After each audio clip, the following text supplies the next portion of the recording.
Hello friends, welcome. आप सभी को महाशिवरात्रि की बहुत बहुत शुभकामनाएं। आज हम देखेंगे कि शिवरात्रि के दिन 15 फरवरी 2026 के दिन महाशिवरात्रि है। तो महाशिवरात्रि के दिन हम शिव जी की पूजा उपासना करेंगे और अपनी मनोकामना की पूर्ति के लिए हम कैसे पूजा करें उसके बारे में हम आज जानेंगे। तो चलिए फ्रेंड्स, देख लेते हैं सबसे उत्तम समय कौन सा है।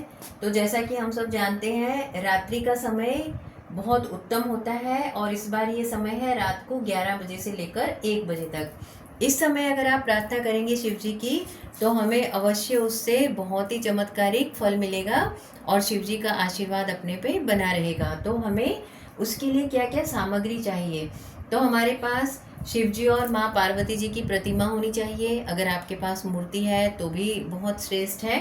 तो सबसे पहले हमें भगवान शिव जी और पार्वती जी की प्रतिमा लेनी है। फिर हमारे पास और क्या सामग्री होनी चाहिए, तो आपके पास 9 बेलपत्र होने चाहिए।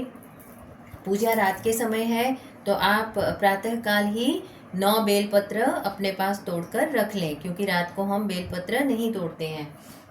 दूसरा हमारे पास होना चाहिए चंदन का पाउडर।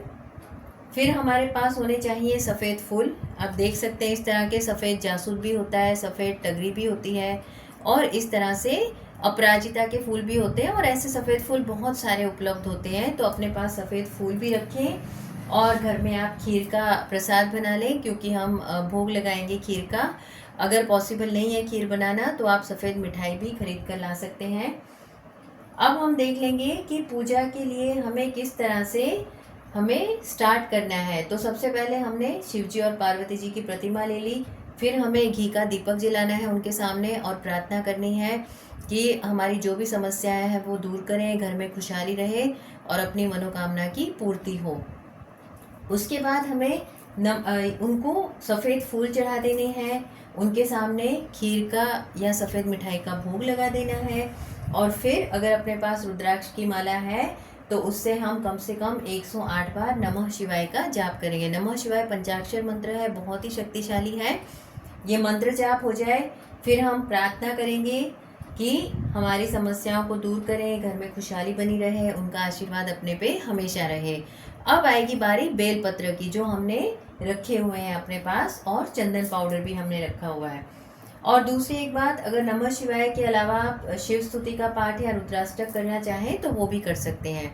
इसके बाद हमें बेलपत्र लेने हैं, 9 बेलपत्र चाहिए अपने पास और हर एक बेलपत्र पे आपको चंदन से राम लिखना है।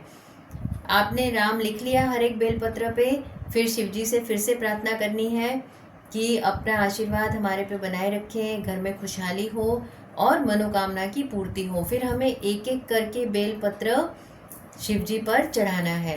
आपने बेलपत्र चढ़ा दिए, एक साथ नहीं चढ़ाना है, ध्यान रहे, एक साथ 9 पत्र नहीं चढ़ाने, एक एक करके हमें बेलपत्र चढ़ाना है।